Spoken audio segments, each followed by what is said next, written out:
Hallelujah, praise the Lord सगळ्यांना आणि पुन्हा एकदा तुमचं स्वागत आहे. आमेन. संत हो, बायबल स्टडी जी आपण म्हणत होतो, आजपासून मी त्याला बायबल स्टडी म्हणणार नाही, तर उत्तेजनाचा शब्द म्हणून आपण बोलूया. आणि आजपासून आपण नवीन सिरीज सुरू करत आहोत.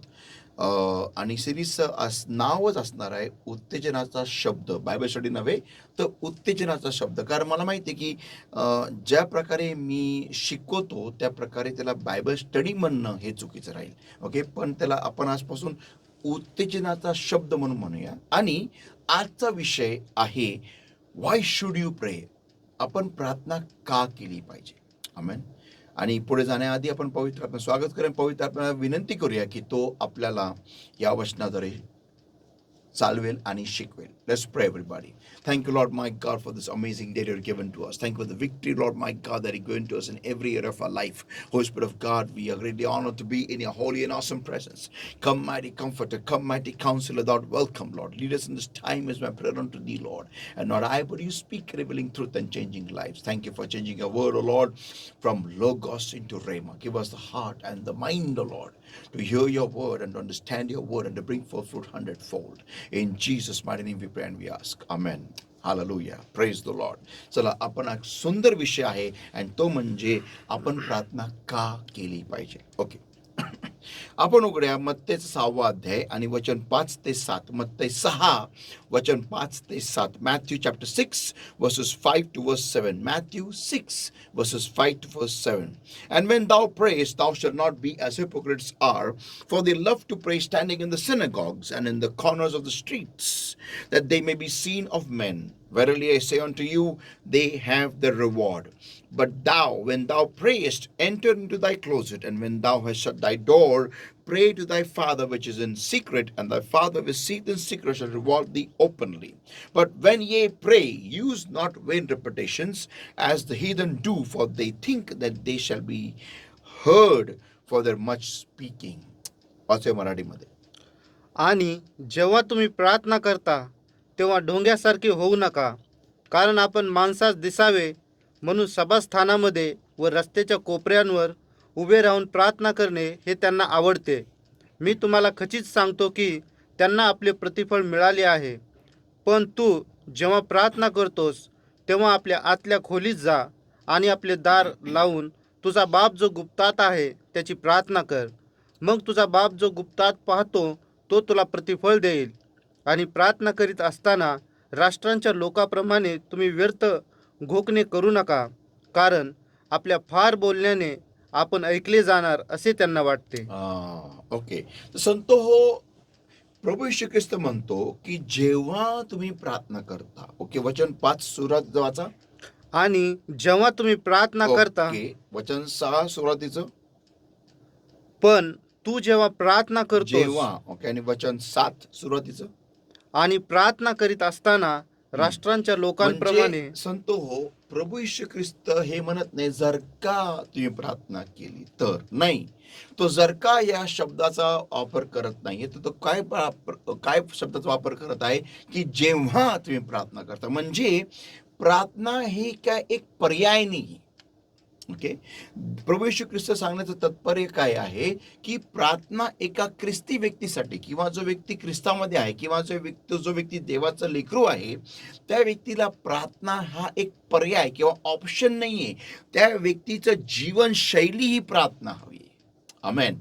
प्रार्थना ही त्या व्यक्तीची जीवनशैली आहे. ओके, तर संतो, सगळ्यात प्रथम मुद्दा म्हणजे सोपा मुद्दा आहे, आणि ते म्हणजे की प्रार्थना हा एक पर्याय नव्हे तर जीवनशैली आहे. प्रत्येक विश्वासणाऱ्याने किंवा प्रत्येक देवाच्या लेकरांनी प्रार्थना केलीच पाहिजे. आमेन. तर आपण आता ह्या विषयात खोल जाणार नाहीये, कारण हा विषय एकदम खोल आहे की प्रार्थना. इथं ऍक्च्युली प्रभू येशू ख्रिस्तांनी प्रार्थनेचा आराखडा दिलेला आहे की प्रार्थना कशी करावी. ओके, आपण तो बघत नाही, आपण हे बघत आहे की प्रार्थना व्हाय शुड यू प्रे, प्रार्थना का केली पाहिजे. ओके, आता पुढचा मुद्दा पाहू आपण. की प्रार्थना ही कुठे सगळ्यात पहिलं प्रार्थना बायबलमध्ये आपल्याला कुठे कुठे आढळण्यास येत आहे. ओके, आपण वाचूया उत्पत्ती 3 अध्याय वचन 8 ते 9. Genesis chapter 3 verses 8 to verse 9. And they heard the voice of the Lord God walking in the garden in the cool of the day. And Adam and his wife hid themselves from the presence of the Lord God amongst the trees of the garden. And the Lord God called unto Adam and said unto him, Where art thou? वाचा मराठीमध्ये. नंतर दिवसाचा थंड वारा सुटल्यावर यहोवा देव बागेत चालत असता त्याचा शब्द त्यांनी ऐकला. तेव्हा यहोवा देवाच्या समक्षतेपासून जावे म्हणून आदाम व त्याची बायको ही बागेच्या झाडांमध्ये लपली. आणि यहोवा देवाने आदामाला हाक मारली व त्याला म्हटले, तू कुठे आहेस? आमेन. तर संतो, आपल्याला ह्या ठिकाणी प्रार्थनेचा सगळ्यात प्रथम उल्लेख केलेला दिसतो. म्हणजे काय, की ज्यावेळेस देव आदम आणि हवेला भेटायला येतो. संतो, प्रार्थना म्हणजे देवासंगती सहभागिता. आमेन. हे बघा संतो, ज्यावेळेस आपण मोबाईल घेतो आणि मोबाईलला बघा कधीतरी अचानक मध्यंतरी आपल्याला अपडेट येतो, सॉफ्टवेअरचा अपडेट येतो. ओके, त्यावेळेस आपण काय करतो, इन्स्टॉल सॉफ्टवेअरचा अपडेट इन्स्टॉल करा. जेव्हा आपण ते बटन दाबतो इन्स्टॉल, त्यावेळेस काही क्षणासाठी आपला मोबाईल आपल्या उपयोगाचा नसतो. आपण त्या मोबाईलला काही वापरू शकत नाही, कारण तो मोबाईल बंद होतो आणि मग काही वेळाने तो चालू होतो आणि मग त्याच्यामध्ये काहीतरी अपडेट होत असतं, काहीतरी चेंजेस होत असतात आणि मग काही क्षणानंतर आपण तो मोबाईल पुन्हा एकदा अनलॉक करून वापरू शकतो. संतो, ह्यालाच म्हणतात प्रार्थना. म्हणजे काय, की ज्या कंपनीचा तो मोबाईल आहे, जेव्हा ते सॉफ्टवेअर अपडेट येतं त्या कंपनीकडून, तो मोबाईल अपग्रेड किंवा वरच्या पातळीचा असा तयार होत असतो आतून. ओके, तेच आहे प्रार्थना. ज्यावेळेस आपण आपल्या निर्मात्याशी कनेक्ट होतो, ओके, त्यावेळेस आपल्यामध्ये एक अपडेट देव देत असतो. मी परत सांगतो, आपल्यामध्ये एक अपडेट देव देत असतो. ओके, त्यावेळेस आपण जगाच्या काही उपयोगाचं नसलं पाहिजे त्या काळामध्ये. म्हणजे आपण जगाला किंवा जगाच्या गोष्टींना इनॲक्टिव्ह म्हणजे निष्क्रिय असं असणं गरजेचं आहे. आमेन. ओके, तर प्रार्थना काय आहे? प्रार्थना का करावी? अपडेट होण्यासाठी, ज्याने आपल्याला निर्माण केलेलं आहे. ओके, आपण वाचूया उत्पत्ती 1 अध्याय वचन 26 ते 28. उत्पत्ती 1 वचन 26 ते 28. Genesis chapter 1 verse 26 to verse 28. And God said, Let us make man in our image, after our likeness, and let them have dominion over the fish of the sea, and over the fowl of the air, and over the cattle, and over all the earth, and over every creeping thing that creepeth upon the earth. So God created man in his own image. In the image of God created he him. Male and female created he them. And God blessed them. And God said unto them, Be fruitful and multiply, and replenish the earth, and subdue it, and have dominion over the fish of the sea, and over the fowl of the air, and over every living thing that moveth upon the earth. वाचा. आणि देव बोलला, आपण आपल्या प्रतिरूपात आपल्या प्रतिछायेसारखा मनुष्य निर्माण करू, आणि समुद्रातल्या माशांवर व आकाशातल्या पक्ष्यांवर व गुराढोरांवर व सर्व पृथ्वीवर व पृथ्वीवर सरपटतो त्या प्रत्येक सरपटणाऱ्या जीवावर ते धनीपण करोत. आणि देवाने आपल्या प्रतिरूपात मनुष्य अस्तित्वात आणला. देवाच्या प्रतिरूपात त्याने त्याला अस्तित्वात आणले. नर व नारी अशी ती त्याने अस्तित्वात आणली. आणि देवाने त्यांना आशीर्वाद दिला. आणि देवाने त्यांना म्हटले, तुम्ही सफळ व्हा, बहुतपट व्हा व पृथ्वी भरा, आणि ती हस्तगत करा, आणि समुद्रातल्या माशांवर व आकाशातल्या पक्ष्यांवर व पृथ्वीवर हालचाल करणाऱ्या प्रत्येक जीवावर धनीपण करा. आमेन. तर संतो, आपण पाहतो की देवाने माणसाला त्याच्या प्रतिरूपात बनवलेलं आहे. ओके, आता देवाचं प्रतिरूप हे असीम आहे. देव कधी न संपणारा असा स्त्रोत आहे. कसला स्त्रोत आहे तो? ज्ञानाचा. बुद्धीचा, चातुर्याचा, ओके, सामर्थ्याचा, गौरवाचा, वैभवाचा, आरोग्याचा, श्रीमंतीचा, सगळ्या उत्कृष्ट गोष्टींचा तो स्रोत आहे. तर जेव्हा कधी आपण प्रार्थनेला बसतो, ओके, आता प्रार्थना का करावी? का करावी?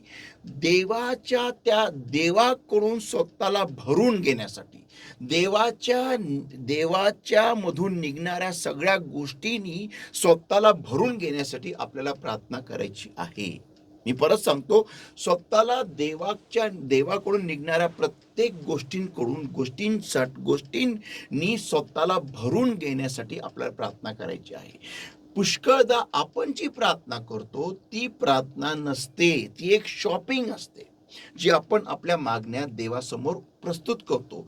प्रभू येशू काय म्हणाला? मत्तेचा 6:8 मध्ये, तुम्ही मागण्याआधीच तुमच्या पित्याला ठाऊक आहे तुमची गरज काय आहे, म्हणून त्याला आपली गरज सांगणं व्यर्थ आहे संतो. ओके, कारण त्याला ठाऊक आहे आपली गरज काय. तर प्रार्थना नक्की का करावी? ओके, प्रार्थना करण्यामागचं उद्दिष्ट काय लक्षात ठेवा. पहिला मुद्दा, आपण देवाच्या प्रतिरूपात बनलेलो आहोत, हे कधी विसरू नका. देवाचं प्रतिरूप हे असीम आहे. ओके, तर ज्यावेळेस आपण प्रार्थनेला बसतो, आपण स्वतःला अपग्रेड करत असतो देवाच्या प्रतिरूपाप्रमाणे. मी परत सांगतो, आपण स्वतःला नवीन करत असतो देवाच्या प्रतिरूपाप्रमाणे. जेव्हा कधी तुम्ही प्रार्थनेला बसता, तर तुमच्यामध्ये ह्या पुढील गोष्टी होणार. सगळ्यात प्रथम ते म्हणजे की देव काय म्हणतो वचन 28 मध्ये, उत्पत्ती 1:28, अँड गॉड ब्लेस देम. तुम्ही आशीर्वादाला उघडणार स्वतःला. परत सांगतो, तुम्ही स्वतःला आशीर्वादाला ऍक्टिव्हेट करणार. Okay, point number 1. Point number 2, तुम्ही फलतृप्त होण्यासाठी तुमच्यामध्ये आशीर्वाद तयार होणार. म्हणजे तुम्ही जिथं हात घालाल तिथं तुम्हाला फळ येणार, यश येणार. तुम्हाला यश येणार आणि मग फळ येणार. ओके, तुम्ही फलतृप्त व्हाल, तुम्ही भरपुरीमध्ये जाल. ओके, पॉइंट नंबर 2, तुम्ही वृद्धिंगत होणार. पॉइंट नंबर 3, तुम्ही वृद्धिंगत होणार. सगळ्यात पहिलं तुम्ही आशीर्वादाला ऍक्टिव्हेट व्हाल. दुसरं, तुम्ही फलतृप्त व्हायला सुरुवात व्हाल. तिसरं, तुम्ही वृद्धिंगत व्हाल. प्रार्थना का करावी? तर वृद्धिंगत होण्यासाठी, फलतृप्त होण्यासाठी, आशीर्वादाला ऍक्टिव्हेटेड राहण्यासाठी. ओके, पॉइंट नंबर 3, वृद्धिंगत होतो आपण, वाढतो.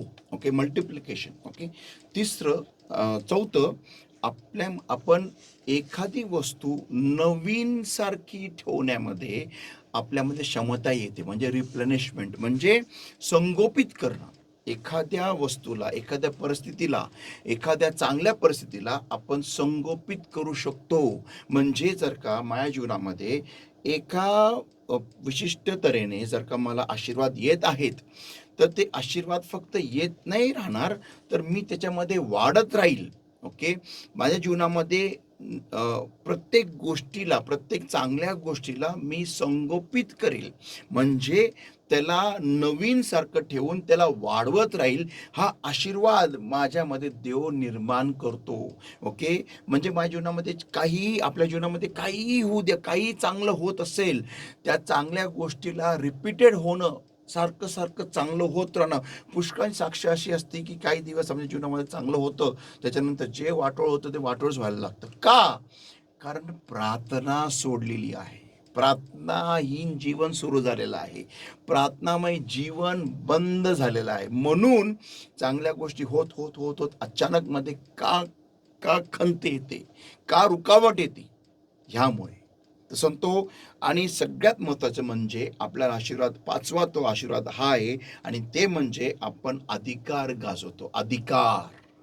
एखाद्या परिस्थितीवरती, एखाद्या विशिष्ट स्थितीवरती आपण अधिकाराने राज्य करायला सुरुवात करतो. तर 5 गोष्टी आपल्याला प्रार्थनेने रिलीज होतात, मोकळे होतात. पहिलं म्हणजे आशीर्वादित जीवन. दुसरं फलतृप्तपणा. तिसरं वृद्धिंगतपणा. चौथं रिप्लेनिश किंवा संगोपितपणा. आणि 5वं म्हणजे अधिकाराची स्थिती. आपण पुच्छ नव्हे तर मस्तक होतो प्रार्थनेने. तर संतो, जेवढं तुम्ही प्रार्थना कराल तेवढं जास्ती या 5 गोष्टी तुमच्या जीवनामध्ये दिसून येतील. तर प्रार्थना का करावी या 5 गोष्टीमध्ये वाढण्यासाठी. हालेलुया. संतो तुम्हाला जास्ती डेटा द्यायचा नाही, जास्ती तुम्हाला द्यायचं नाही जेणेकरून तुम्ही ते विसराल. नाही, मला थोडकंच तुम्हाला द्यायचं आहे, थोडकंच उत्तेजन द्यायचं आहे.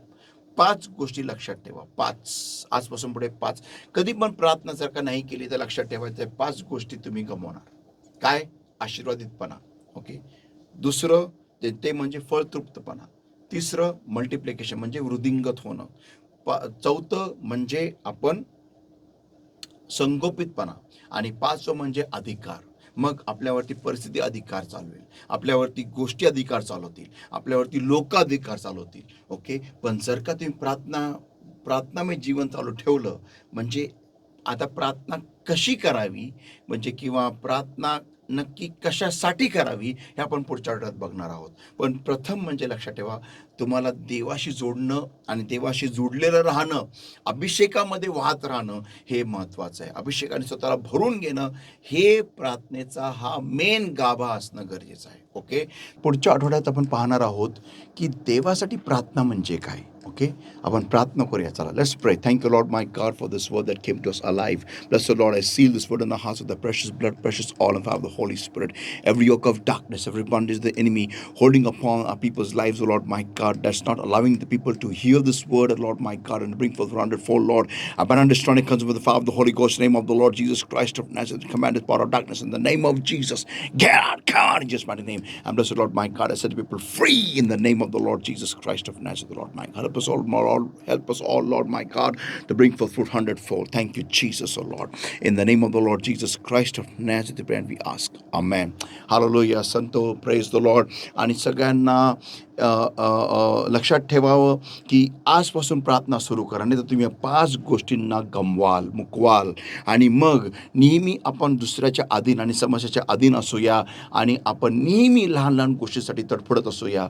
संतो, असं होऊ नये म्हणून प्रार्थनेमध्ये घुसूया आणि प्रार्थनेत तत्पर राहूया. So God bless everybody. पुन्हा भेटूया पुढच्या आठवड्यामध्ये अजून एका उत्तेजनात्मक अशा सुंदर वचनासाठी. आणि पुढच्या आठवड्याचा विषय आहे की देवासाठी प्रार्थना म्हणजे नक्की काय, प्रार्थना कशी करावी, किंवा प्रार्थना नक्की असते तरी काय, पुढच्या आठवड्यामध्ये. God bless you. Soar up high with wings as eagle in the Lord and love you.